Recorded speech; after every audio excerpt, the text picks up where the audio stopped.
Astaghfirullah. Bismillahirrahmanirrahim. Assalamualaikum warahmatullahi wabarakatuh.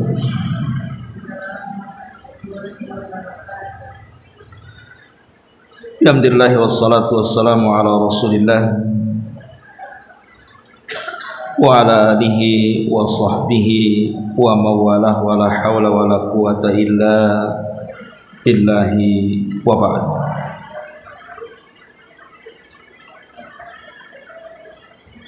Baik, kita lanjutkan kajian kita, masih membahas kitab Umdatul Ahkam,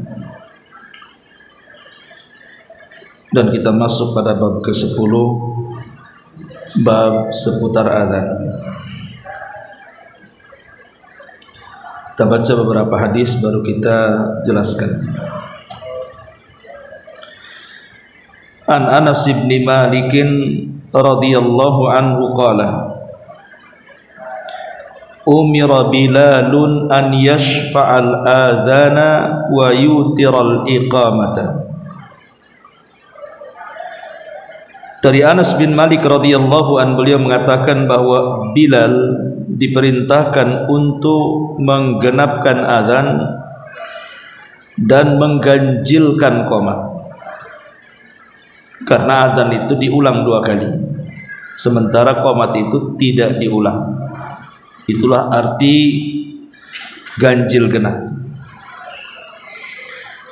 Artinya setiap lafaz azan itu diulang-ulang. Allahu Akbar, Allahu Akbar, asyhadu an la ilaha illallah, asyhadu an la ilaha illallah. Tapi kalau qomat tidak. Qomat itu satu kalimat. Kemudian hadis berikutnya, an Abi Juhaifah Wahb bin Abdullah As-Suwai qala ataitu an-nabiy sallallahu alaihi wasallam wa huwa fi kubbatin lahu hamra'a min adam. Qala fa kharaja Bilalun biwudu fa min nadhihin wa na'ilin. Qala fa kharaja an-nabiy sallallahu alaihi wasallam wa alaihi hullatun hamra hatta ka'anni anzuru ila bayadi saqaihi. Qala fatawadda wa adzana Bilalun qala atatabba'u fahu hahuna wa hahuna yaqulu yaminan wa shimalan hayya 'alas salati hayya 'alal falahi. Thumma rukizat lahu anazatun fataqaddama wa shalla adh-dhuhra wal asra rak'ataini thumma lam yazal yusalli rak'ataini hatta raja ila al-madinati. Abu Juhaifah Wahab bin Abdullah As-Suwai berkata, aku menemui Nabi sallallahu alaihi wasallam tatkala beliau berada di dalam tenda bundar beliau yang berwarna merah yang terbuat dari kulit binatang yang telah disamak. Lantas Abu Juhaifah berkata, Bilal lantas keluar dengan membawa air wudu. Ada yang berwudu dengan bekas air wudu Nabi, ada pula yang berwudu dengan bekas air wudu yang lainnya yang juga bekas air wudu Nabi. Abu Juhaifah berkata, Nabi lantas keluar dengan pakaian merah seolah-olah aku bisa melihat kedua betisnya yang putih. Kemudian juga Abu Juhaifah berkata juga, Nabi lalu berwudu dan Bilal mengumandangkan azan. Kemudian Abu Juhaifah juga berkata, aku pun mengikuti gerakan mulutnya ke sana dan kemari, maksudnya ke kanan dan ke kiri. Bila Bilal mengucapkan hayya 'alas shalah dan hayya 'alal falah, lalu sebuah tombak lantas ditancapkan untuk Nabi. Nabi pun maju ke depan dan mengerjakan salat zuhur dan asar 2 rakaat, maksudnya qasar dan jama'. Beliau senantiasa mengerjakan 2 rakaat hingga beliau kembali ke kota Madinah, karena ketika itu beliau sedang safar, makanya di jama' dan qasar. Syahidnya dalam hadis ini bahwa Bilal melakukan azan dan saat membaca hayya 'alas shalah dan hayya 'alal falah beliau menengok ke kanan dan ke kiri. Kemudian hadis berikutnya nanti kita jelaskan, kita baca hadisnya dulu. An Abdullah bin Umar radhiyallahu anhuma anin Nabi sallallahu alaihi wasallam qala inna Bilalan yu'adzinu bilailin fakulu washrabu hatta yu'adzina ibnu ummi maktum. Abdullah ibn Umar meriwayatkan dari Nabi bahwa beliau bersabda, sungguh Bilal mengumandangkan azan masih terlalu lama. Artinya beliau azan di azan pertama subuh, karena subuh ada 2 azan. Bilal di azan pertama. Oleh karena itulah maka selama mendengar azan Bilal silahkan makan dan minum sampai terdengar Ibnu Ummi Maktum mengumandangkan azan. Karena Ibnu Ummi Maktum azan di waktu subuh, sementara Bilal azan di azan pertama subuh. Artinya azan subuh 2 kali, hanya subuh saja yang azan 2 kali. Dan yang terakhir di sini, An Abi Sa'id Al-Khudri radhiyallahu anhu qala qala Rasulullah sallallahu alaihi wasallam idza sami'tumul muadzin faqulu mithla ma yaqulul muadzin. Abu Sa'id Al-Khudri mengatakan bahwa Nabi sallallahu alaihi wasallam bersabda, jika kalian mendengar muadzin mengumandangkan azan maka ucapkanlah seperti yang diucapkan muadzin. Baik. Ma'asyiral muslimat yang dimuliakan Allah Subhanahu wa taala. Bicara tentang syariat azan, ada beberapa hal yang kita akan sampaikan. Pertama, bicara soal fadilahnya dulu. Azan ini secara bahasa menghabarkan sesuatu kepada manusia. Sebagaimana Allah mengatakan, wa adzanum minallahi wa rasulihi ilan nas, dan ini adalah seruan dari Allah dan Rasulnya kepada manusia. Jadi azan itu secara bahasa adalah seruan, ajakan. Maksudnya adalah seruan dan ajakan kepada manusia untuk melaksanakan sholat 5 waktu. Dari sini kita tahu azan itu hanya berlaku di salat yang 5 waktu saja. Adapun salat-salat selain salat 5 waktu tidak disyariatkan azan. Azan itu hanya di salat 5 waktu saja. Adapun hukum azan sendiri, ada yang mengatakan sunnah muakkadah, ada yang mengatakan fardu kifayah. Tetapi yang kuat wallahu alam bahwa hukum azan itu fardu kifayah. Tetapi hukum ini hanya berlaku bagi laki-laki. Wanita tidak diwajibkan ataupun disunnahkan untuk melakukan azan. Ingat, azan itu hanya berlaku karena azan itu mengeluarkan suara, dan suara perempuan itu dianggap aurat. Makanya hanya berlaku azan itu untuk laki-laki saja. Dan tentunya juga azan memiliki syarat. Pertama, tidak boleh azan kecuali setelah masuk waktu sholat. Sebelum waktu masuk sholat datang, maka tidak boleh azan. Yang kedua, seorang muadzin harus berniat untuk azan supaya ibadahnya diterima oleh Allah Subhanahu wa taala. Hanya saja niat azan tentu dalam hati. Kemudian yang ketiga, dikumandangkan dengan bahasa Arab. Tidak boleh azan itu diterjemahkan, harus menggunakan teks aslinya. Walaupun bisa diterjemahkan, tapi tidak boleh kecuali dengan menggunakan bahasa Arab. Kemudian yang keempat, bahwa tidak boleh seseorang itu ketika mengumandangkan azan sampai terjadi lahan. Apa itu lahan? Lahan itu artinya ucapan-ucapan yang bisa merubah makna. Seperti mamanya Allahu Akbar, dipanjangkan alifnya Allahu Akbar, tidak boleh, karena akan merubah makna.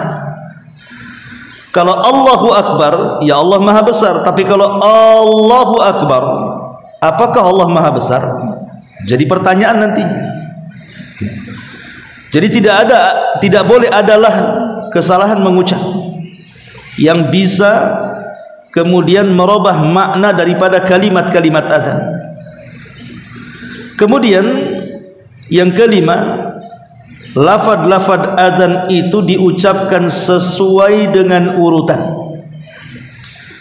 Tidak boleh diambil tengahnya baru awal baru akhir, atau diambil akhirnya tengah kemudian awal. Ya, sesuai urutan yang diperintahkan lafad yang diucapkannya itu. Kemudian yang keenam, lafad-lafadnya diucapkan secara bersambung. Tidak boleh Allahu Akbar kemudian ngambil air dulu, minum dulu, balik lagi. Nah, jadi harus bersambung dari mulai adzan sampai akhir, berturut-turut. Kemudian yang nomor 7, yang terakhir, adzan diperdengarkan kepada orang yang berada tidak di tempat. Jadi adzan diperdengarkan kepada orang yang tidak berada di tempat muadzin. Tapi kalau orang yang sudah berkumpul, memang nggak ada orang lain, ngapain adzan, langsung qomat saja. Tapi kalau masih ada orang-orang di luar yang belum hadir, maka baru diseru, dipanggil dengan suara adzan. Ini 7 syarat seseorang itu menjadi muadzin. Adapun tentang sifat muadzin sendiri, pertama dia harus seorang muslim. Tidak boleh muadzin itu kafir, dia harus muslim. Yang kedua, seorang muadzin itu harus adil dan amanah, tahu kapan waktu salat. Jangan di luar waktu salat adzan dia, ngagetin orang. Jam 9 adzan, kan ngagetin orang, nanti semua datang ke masjid. Giliran jam 12 adzan tak datang pula. Ya. Jadi adzan itu harus, muadzinnya harus amanah dan adil. Yang kedua, yang ketiga, ikhlas karena mengharap wajah Allah. Muadzin harus ikhlas, bukan karena mengambil sebuah upah dari azannya, kecuali karena diberi hadiah mungkin. Tapi kalau niatnya karena ingin mencari uang, sebaiknya jangan mencari pekerjaan muadzin. Kemudian yang keempat, memiliki suara yang bagus. Memiliki suara yang bagus, yang lantang, supaya menjadikan orang yang terpanggil azan itu mau datang ke masjid. Kemudian yang kelima, mengetahui kapan masuknya waktu salat. Jangan sampai kemudian tidak tahu kapan masuknya waktu salat. Dan sekarang Allah mudahkan dengan adanya jadwal pemerintah. Duhur jam sekian, asar jam sekian, maghrib jam sekian, isya subuh jam sekian. Artinya bagi muadzin sekarang tidak perlu melihat bancret, kata orang dulu itu, diletakkan satu tombak kemudian lihat bayangan matahari, tidak perlu. Apalagi di zaman sekarang juga kalau dibuat kayak gitu nggak paham juga. Makanya kalau sudah pemerintah mempermudah, ikut saja. Ma'asyiral muslimat yang dimuliakan Allah Subhanahu wa taala. Adapun beberapa hal yang disyariatkan juga dalam tata cara adzan. Pertama, adzan dalam keadaan suci. Walaupun ini sunnah saja, artinya walaupun dia tidak suci, tidak sempat berwudu kemudian adzan, sah-sah saja adzannya. Tapi sebaiknya adzan dalam kondisi suci. Yang kedua yang disyariatkan atau disunnahkan, adzan itu harus menghadap kiblat. Tapi kalaupun tidak menghadap kiblat, ya tetap sah saja adzannya. Kemudian yang ketiga, dalam posisi berdiri, bukan duduk. Dan itu sunnah hukumnya, karena Nabi SAW menyebutkan yang diriwayatkan oleh Ibnu Umar, ketika Bilal hendak azan, apa kata Rasul? Qum ya Bilal, berdirilah wahai Bilal. Jadi azan itu dalam posisi berdiri. Kemudian juga memasukkan jari ke lubang telinga, karena dia akan berteriak, supaya telinga dia sendiri tidak kepakikan dengan suaranya. Dan ini perbuatan yang biasa dilakukan oleh sahabat Bilal, meletakkan ujung jari telunjuk ke lubang telinga. Kemudian yang kelima, menyambung tiap dua takbir. Artinya menyambung kalimat Allahu Akbar, Allahu Akbar. Tidak boleh ada jeda ketika dalam sambungan itu. Dalam pengulangan tidak boleh ada jedanya, langsung Allahu Akbar, Allahu Akbar. Jangan Allahu Akbar, diam dulu, Allahu Akbar. Enggak boleh ada jeda seperti itu. Harus menyambung. Kemudian yang keenam, menolehkan kepala ke kanan dan ke kiri, seperti yang hadis yang kita baca di sini, hadis daripada Abu Juhaifah tadi, di mana Bilal saat membaca hayya 'alas shalah, beliau mengarahkan pipinya ke arah kanan. Jadi gini, hayya 'alas shalah gitu ya. Ketika hayya 'alal falah, dia ke kiri, hayya 'alal falah gitu ya. Jadi ditengokkan ke kiri dan ke kanan dalam hayya 'alataini. Kemudian yang terakhir, menambahkan as-salatu khairum minan naum pada azan subuh. Itu namanya sunnah-sunnah dalam azan. Baik, kita akan membahas tentang keutamaan azan yang sangat luar biasa. Makanya kalau ibu punya suami dan dia seorang muadzin, berbahagia. Atau dari sekarang latih anak-anak ibu untuk menjadi seorang muadzin, karena pahalanya luar biasa. Lalu apa saja pahala yang akan didapatkan seorang muadzin itu? Pertama, muadzin itu akan mendapatkan leher panjang pada hari kiamat. Nabi SAW mengatakan, al-muadzinuna atwalun nasi a'naqan yaumal qiyamah. Seorang muadzin itu memiliki leher yang panjang di antara manusia pada hari kiamat. Apa makna panjang leher di sini? Apakah leher yang panjang kayak jerapah begitu? Diambil kepada hakikatnya. Ada yang mengatakan ini bentuk kias, majaz. Maksudnya leher panjang itu di mana muadzin memiliki kedudukan tinggi di tengah-tengah manusia kelak di padang mahsyar pada hari kiamat. Dia mendapatkan kedudukan yang sangat tinggi sehingga Rasul membahasakan dengan panjangnya leher kelak pada hari kiamat. Tapi ada juga yang mengatakan ya panjang leher, ya panjang leher, di mana panjangnya leher itu akan menyelamatkan dia dari banjir keringat pada hari kiamat. Karena seseorang kalau terendam air hanya sampai bahu saja, umpamanya ada kolam renang, dalamnya hanya sampai bahu saja, kan tidak merepotkan kita, karena leher ke kepala belum tenggelam. Tapi kalau sudah kedalaman air itu sampai melewati kepala, itu kan merepotkan. Pasti dia tidak akan tenang gitu ya. Jadi seorang muadzin akan mendapatkan ketenangan pada hari kiamat, tidak takut tenggelam dengan keringatnya. Ini yang pertama. Kemudian yang kedua, suara azan dari muadzin itu mampu mengusir setan. Nabi SAW mengatakan dalam hadis Abu Hurairah, idza nudiya lis-salati adbara syaitan wa la ghuduratun hatta yasma'at ta'dhina fa idza qada an-nidaa aqbal hatta idza thuwiba bis-salati adbar hatta idza qada at-tathbiba aqbal hatta yahdhira bainal mar'i wa nafsi bainal mar'i wa nafsi yaqulu udhkur kada lima lam yadhkur lima lam yadhkur hatta yadhalla ar-rajulu la yadri kam shalla.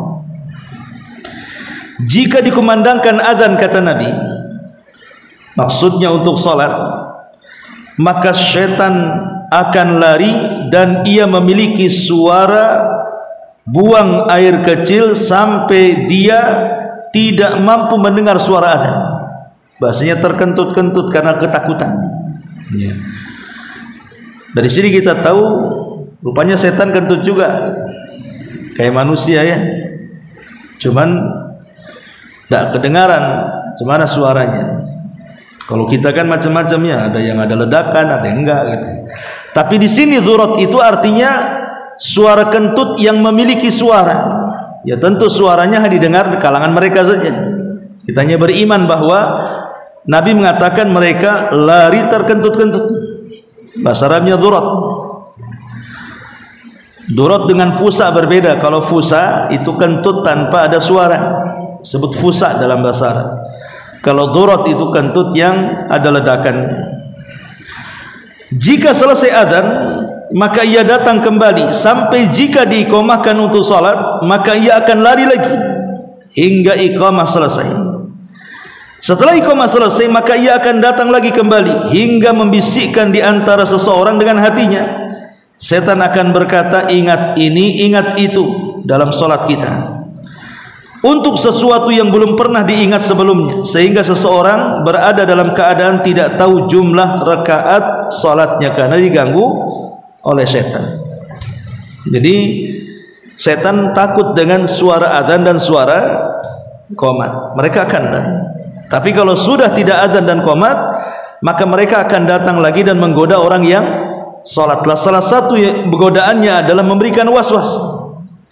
Sebelum sholat ibu tidak ingat apa-apa, taruh dompet lupa. Ketika sholat, oh ingat dia, dompetnya di bawah jok motor. Baru kemudian dia mikir, dimana diambil orang nanti, diambil dia orang. Akhirnya melupakan rakaat sholatnya, ingat dengan dompetnya. Begitulah setan mengganggu sholat kita. Jadi antara fadilah azan, suara muadzin itu sangat ditakuti setan. Yang ketiga, jika manusia mengetahui apa pahala yang terkandung dalam suara azan itu, niscaya mereka pasti akan berebut menjadi muadzin.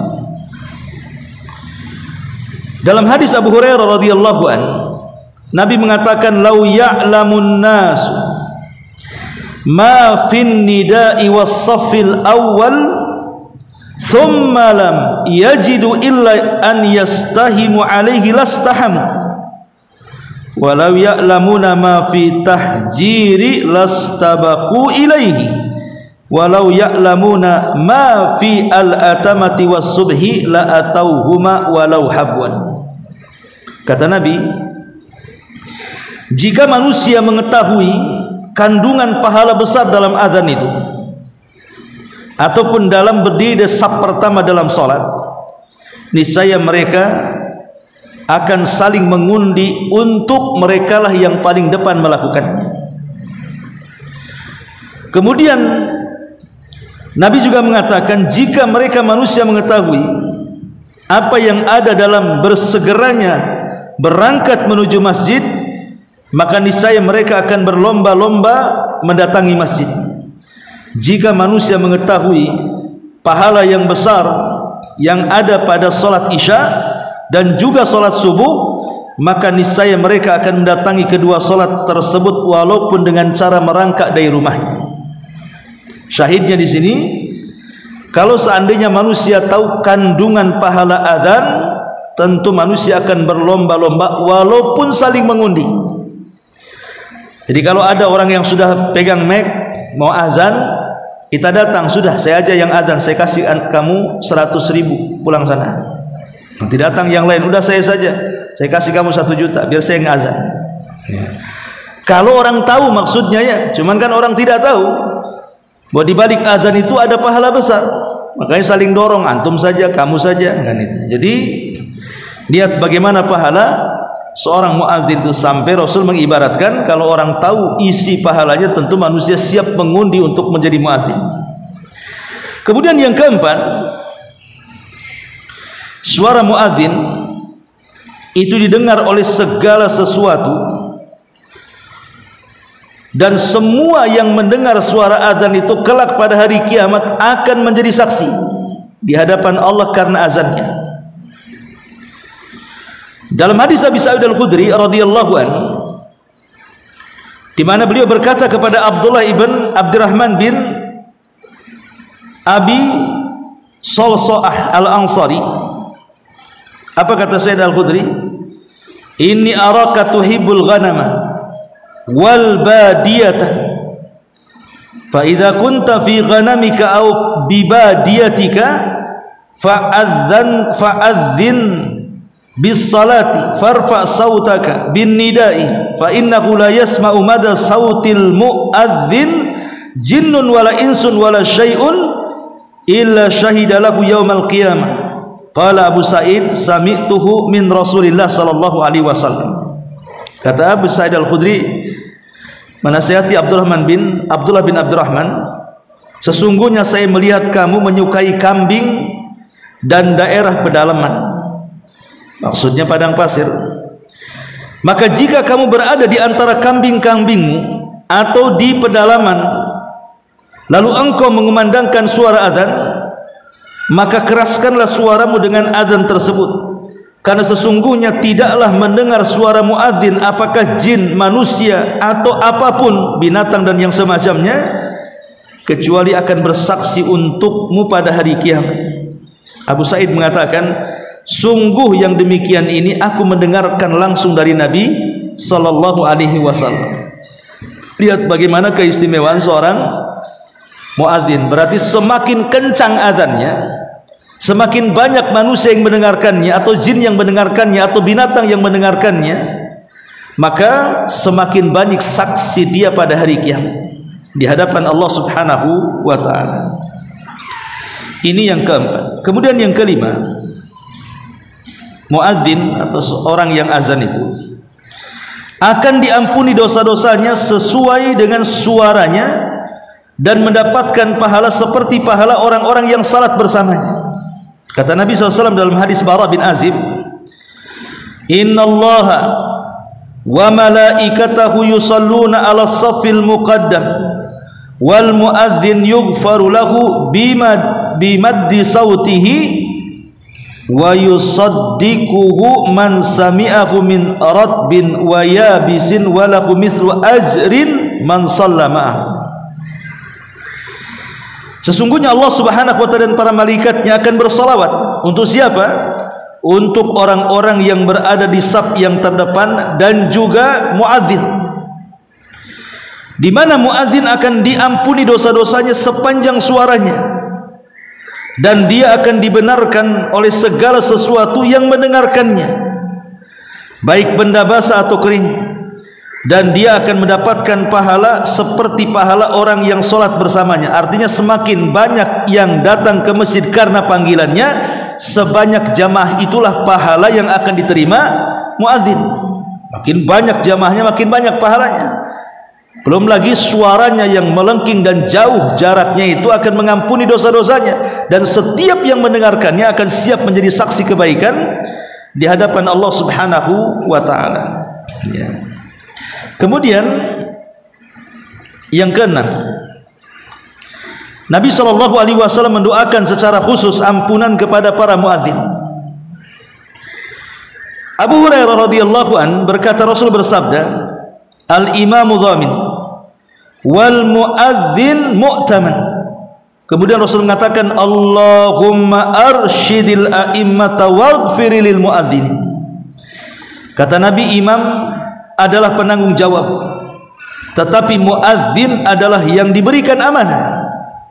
Kemudian Rasul mendoakan, ya Allah, berikan petunjuk kepada para imam dan ampunilah dosa-dosa para muadzin. Lihat, Rasul mendoakan khusus kepada para muadzin. Kemudian yang nomor 7, muadzin diampuni oleh Allah dosa-dosanya dan kelak dia akan mendapatkan jaminan masuk surga.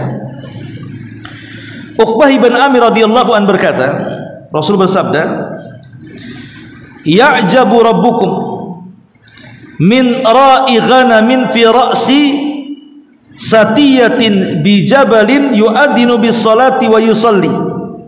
Fa yaqulu Allahu azza wa jalla unzuru ila abdi hadza yu'adhin wa yuqimus salata ya khafu minni faqad ghafartu li abdi wa adkhaltuhul jannah." Dalam hadis Uqbah bin Amir, Rasul mengatakan, Rabb kalian begitu takjub terhadap si pengembala kambing di atas puncak gunung, yang tiba-tiba ketika datang waktu sholat dia adzan sendiri, kemudian sholat sendiri, kemudian dia pun memperbaiki sholatnya. Lalu Allah berfirman, lihatlah hambaku yang di gunung itu, ia adzan sendiri, ia menegakkan sendiri sholatnya karena takut kepadaku. Oleh karenanya aku akan ampuni dosa-dosanya dan aku masukkan ia ke dalam surga. Lihat, artinya tidak masalah seseorang yang sholat sendirian, seorang laki-laki yang sholat sendirian, entah di tengah hutan, entah di tengah padang pasir, entah di atas bukit atau di atas gunung atau di dalam lembah, walaupun tidak ada orang, azan saja. Karena belum tentu juga ketika tidak ada manusia yang mendengarkan, toh di sana juga ada bangsa jin yang mendengarkan.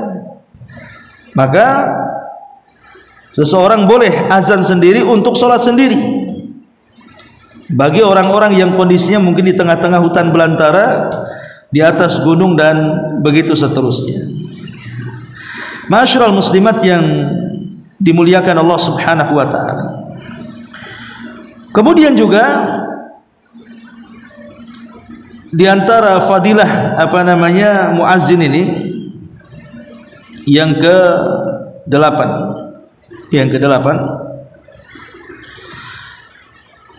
bahwa muazzin ini akan diberikan oleh Allah Subhanahu wa taala syafaat pada hari kiamat dengan azannya. Salah satunya hadis yang tadi saya sebutkan di awal tentang para muadzin itu akan dipanjangkan lehernya. Lah salah satu penafsirannya, maksudnya panjang leher di sini artinya diselamatkan oleh Allah dari tenggelamnya keringat penduduk mahsyar. Diselamatkan dengan lehernya yang panjang itu. Ya, dan itu bentuk syafaat. Diuntungkan oleh suara adzan yang dikumandangkannya kelak pada hari kiamat. Dan ini bentuk syafaat yang Allah Subhanahu wa taala berikan kepada para muadzin. Ma'asyiral muslimat yang dimuliakan Allah Subhanahu wa taala. Kemudian juga bagi orang-orang yang mendengar suara adzan, seperti ibulah pemain di rumah mendengar suara adzan, maka kok makin panas saja nih ya, makin geser-geser ke sana pula. Nabi SAW mengatakan,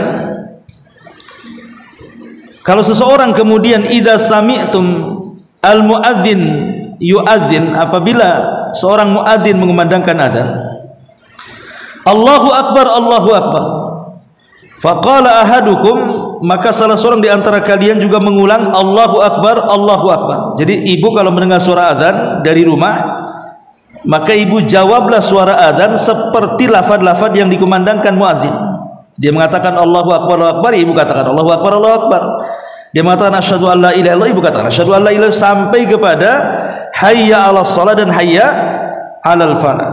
Maka jawabannya berbeda. Rasul mengajarkan la haula wala quwwata illa billah. Kemudian Rasul di ujung hadis mengatakan, ya, barang siapa yang mengikuti suara adzan tadi min qalbihi, dari hatinya penuh dengan keikhlasan, dakhalal jannah, maka bagi para pendengar azan juga akan diberikan jaminan masuk surga. Dan itu keistimewaan yang Allah Subhanahu wa taala berikan kepada kita. Dan tentunya banyak lagi hukum-hukum seputar azan ini secara globalnya seperti itu, bahwa azan itu hanya sunnah bagi laki-laki. Wallahu alam, saya kira cukup khulasah daripada bab adzan. Sebelum saya tutup, silakan kalau ada yang bertanya.